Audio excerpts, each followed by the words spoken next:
Jai Shri Ram. Uttara Gita.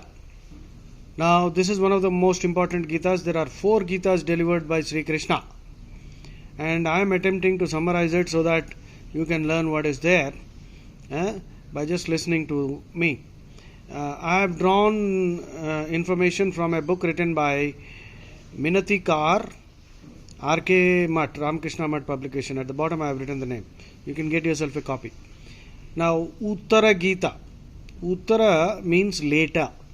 That means actually the background story is after several years of the war, one day Arjuna realizes that he has forgotten the Bhagavad Gita.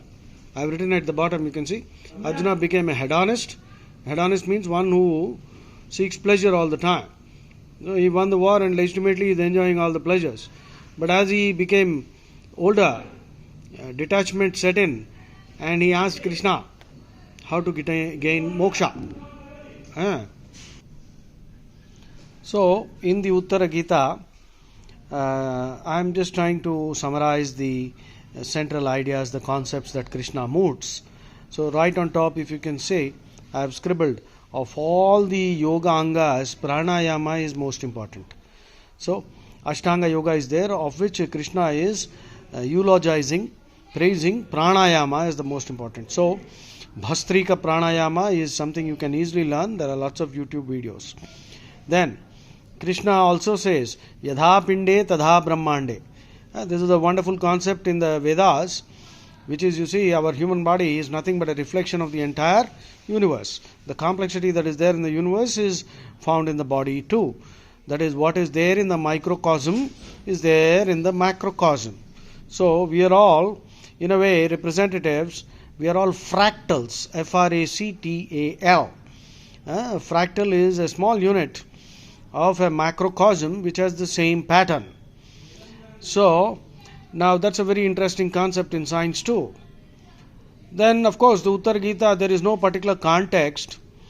Of course, the other one is Anugita, in which Arjuna actually requests Krishna to give him a repeat of the Gita. But here Arjuna is not exactly saying anything like that. He is only asking Krishna to tell him how to gain moksha, which is a very interesting thing because Arjuna himself is a great rishi. Nara Narayana, you see. Narayana is Krishna and Nara is Arjuna. So, Arjuna is asking this question of Krishna so that we all can listen to this entire conversation and gain by it. And so in the Bhagavad Gita, actually the word yoga was used, but a detailed explanation was given in the Uttara Gita. Right?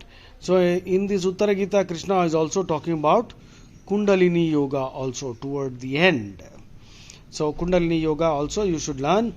There are lots of YouTube videos. Now we will go on to the next page. Continuing further, you see right on top I have written Krishna. He says, one who studies Shastras without realizing them is like a donkey carrying sandalwood. You see, the donkey cannot relish or appreciate the fragrance of sandalwood. So simply studying Shastras without knowing them is meaningless. So Krishna is cautioning you against simply chanting mantras without really making an attempt to understand them. And then Krishna is also mooting a very important concept, mama and nirmama. Mama means mine. If you think that you are the owner of anything in this world, then it will lead to bondage and karma and rebirth. Nirmama, nothing really belongs to us. Yes, we are possessors, temporary possessors. So use whatever wealth that Krishna has given to you productively. Use it for loka sangraham. Loka sangraham simply means setting the right example for people to follow so that they who have strayed away from dharma will emulate you and come back to the right path. That is the exact meaning of loka sangraha. There are several meanings of a word, but this is the meaning which I have understood after deep study. So you set the right example. So remember mama and nirmama. So you can break this chain by remembering that nothing belongs to us. Next, Krishna also moots a very interesting concept. The sloka I have written in brief there. Atyanta malinam. Atyanta malinam deham dehi atyanta nirmalaha ubhayor antaram jnatva kasya shaucham vidhiyate. Krishna is saying that the body is exceedingly, our human body is exceedingly impure, whereas the Atma is by nature pure. So once you know this much, whose purification do you intend to undertake? You cannot purify the body because it's fundamentally impure. And there's no need to purify the Atma because it is fundamentally pure. So, why is this important? So, too much, don't be obsessed too much about cleanliness. Any amount of cleaning, the body is still impure, remember, right? From every pore in the body, all kinds of stinking things are coming out. The body is oozing a lot of filth all the time. So our bodies are basically filthy. Next, Krishna moots another interesting concept. I've written just 2 words there. I'm going to read out the shloka for you. Ananta Shastram Bahuveditavyam Alpascha Kalam Bhavascha Vigna Yatsarabhutam Tadupasitavyam Hamso Yada Kshiramivama Mishram. Krishna is saying Ananta Shastram. There are so many Shastras. Ananta Shastram Bahuveditavyam. There is so much we need to know. Alpascha Kalam. Time is limited. Human life is so limited. And especially in Kali Yuga, you don't know how long you're going to live. Alpascha Kalam Bhavascha Vigna. And so many obstacles are always there. Now Krishna is therefore saying, seek the essence. Seek the essence. Like the Hamsa, the spiritual Hamsa. Hamso yada kshiram ivambu mishram. Kshiram means milk. Vambu, avam, amba means water. So Krishna is saying, like a swan, take the good, take the essence. After reading this sloka long ago, I decided that I will make that effort for you. Take out the essence from all the Shastras. So that is what is sufficient. You don't have to spend all your time, and life is not sufficient anyway. So, next one, Taila Dhara is an important concept. Taila Dhara means like the flow of oil. Krishna says bhakti should be like that. That means your mind should always revolve around Krishna. Hamsa mantra or mantra yogam. Every time you are breathing in, the sound is hum. And when you are breathing out, sa. Hum, sa. That means I am he. He is me. Hum, sa. Everyone, people of every religion are doing what is called mantra yogam. Every time you breathe, you are chanting the Hamsa mantra. Then, the sloka at the bottom. Yada amrutena truptasya payasa kim prayojanam evam tam paramam yatva vedair nasti prayojanam. Krishna is again saying that once you are drinking nectar, what is the use of milk? So the Veda is like milk, and once you become Krishna conscious, once you understand Krishna Tattva, drink in the nectar of the Bhagavad Gita, so you don't have to waste your time studying the Vedas. And anyway, life is not sufficient. So we'll go on to the next page. Now, you see one more card I have created. Uttara Gita, Sarvatra Samupasthitam. Krishna is saying God is everywhere. He is everywhere. So, see Krishna in everyone, every animal, every human being, every tree, everywhere. Sadhyo Mukti. Sadhyo Mukti means immediate release from the body after realizing Him. Right? Okay, that's another interesting concept. Sadhana unfastens the Brahma Granthi in the Mooladhara. Now, these are very complex esoteric concepts in the Vedanta. Granthi means a knot. So, Mooladhara is one of the, in the Kundalini chakras at the bottom. So, sadhana is essential. Sadhana basically means chanting Krishna Nama, and studying Bhagavad Gita is the best sadhana. And that is the best satsang also. Vihaya Shastra Jalani, snares of Shastras. Moha Kalilam. In the Bhagavad Gita, Krishna uses the phrase Moha Kalilam. So don't get trapped in studying all Shastras. Just study Bhagavad Gita and develop Krishna Bhakti.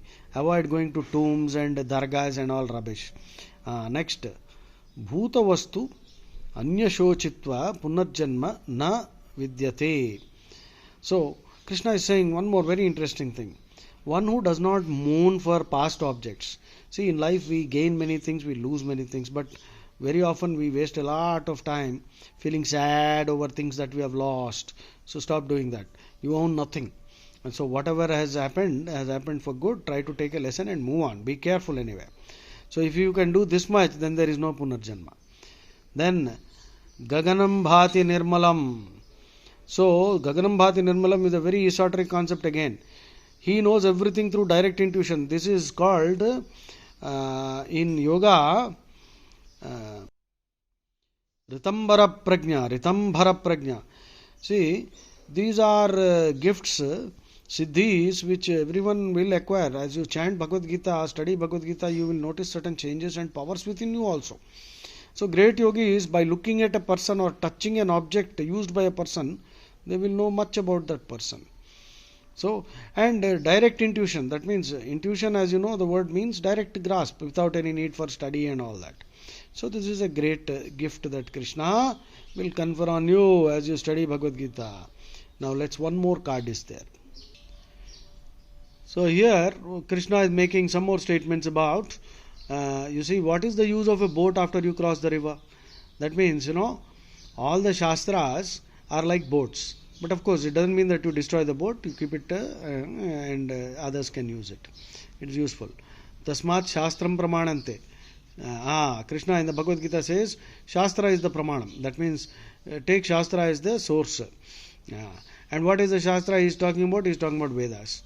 So Vedas you don't have the time. Therefore, what is the best Shastra? Bhagavad Gita, which is the essence of all the Vedas.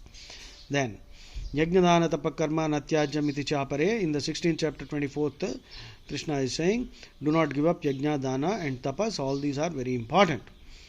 And Krishna also uses another interesting analogy. We will discard a torchlight after we find the object that we are looking for.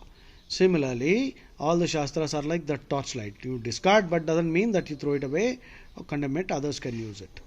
Then, Krishna also recommends having simple food, sattvic food, which is easily digestible. Yogamruta rasam pitva, vayubhaksha, sada sukhi. Vayubhaksha does not necessarily mean drinking in the air. Of course, such people are also there, the Naga sadhus. Anyway, that's a different topic. So, we can also become Vayubhakshas by taking simple food, which does not trouble the body, which ensures the growth of sattvic thinking. Yamam abhyasate nityam sa sama samadhir mrityunashakaha. So self-control. Yama means self-control. And then some simple other concepts are aswaram. Brahman is beyond speech.